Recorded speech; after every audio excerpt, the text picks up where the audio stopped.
Assalamualaikum dan salam sejahtera. Apa khabar semua? Hari ini kita nak masuk pada tajuk usung balak. Okey, usung balak. Usung balak ni pada bab 5 PJPK, iaitu tajuk besar dia adalah rekreasi dan kesenggangan. Apa itu usung balak? Mari kita tengok macam ni. Okey, kita bincang apa itu mainan usung balak. Mainan usung balak merupakan permainan tradisional yang membina kecergasan fizikal dan mental. Okey, keperluan kepada daya tahan otot dan kekuatan otot serta semangat kesukanan yang tinggi membantu mencapai objektif mainan ini di samping kerjasama pasukan demi mengekalkan semangat kesukanan. Mainan ini mampu membentuk nilai-nilai murni seperti kerjasama, toleransi dan tolong-menolong dalam mengimbangi kekuatan pasukan. Seterusnya kita tengok gambar rajah di bawah. Ini contoh permainan usung balak. Nampak tak semua pelajar ni? Dia usung balak bersama-sama. Yang ni tak boleh ada yang kecoh. Kena bersama-sama. Alright. Seterusnya kita tengok variasi dia. Usung balak menggunakan beberapa kayu panjang yang mempunyai berat dan saiz yang sama. Usung balak berhalangan, halangan seperti tayar, silinder besar, kon kecil dan besar, halangan kecil dan tiang halangan boleh digunakan. Maksudnya kita kena kreatif lah supaya nak bagi game ni jadi syok, kita boleh letak halangan-halangan. Okey, seterusnya kita tengok gambar rajah di bawah ni. Ini contoh mainan usung balak. Okey. Contoh di bawah ni kita tengok gambar rajah di bawah. Peralatan-peralatan yang boleh digunakan. Okey. Tengok cikgu ni dia kata apa ni. Dr. Hussein ni. Pastikan balak dipikul dengan kemas. Sekiranya terlepas, pasukan kamu akan tersingkir. Okey, ini peralatan dia. Yang pertama, kita boleh guna kon besar. Kita boleh juga guna pipe PVC. Di bawah ni pula adalah gambar rajah peralatan permainan usung balak berhalangan. Okey, contoh yang pertama di bagi sini kita ada tayar, kita ada tiang halangan, kita ada kon kecil, kemudian kita ada pipe PVC. Okey, tetapi sukan ni melibatkan sangat-sangat perlu ambil berat tentang keselamatan. Okey, pastikan murid memakai pakaian yang sesuai. Kawasan permainan perlu dipastikan tiada benda-benda tajam. Pemain perlu sihat dan membuat regangan sebelum mula bermain. Untuk dapatkan maklumat berkaitan dengan permainan usung balak, pelajar boleh ni imbas QR code di sini. Terdapat dalam buku teks kamu pada muka surat 97. Baiklah, seterusnya kita nak tengok cara mainan usung balak. Okey, cara mainan usung balak.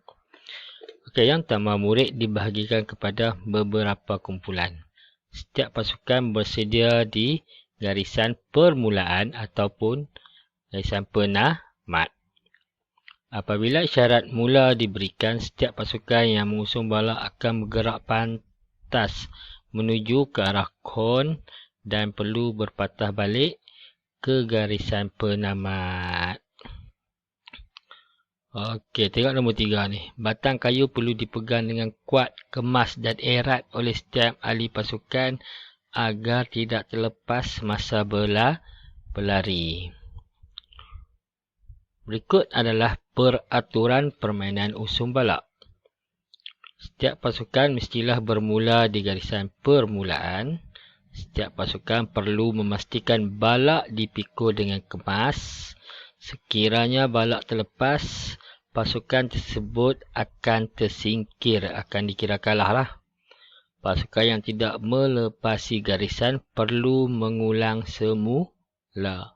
Pasukan yang bertanding mesti mempunyai bilangan peserta yang sama.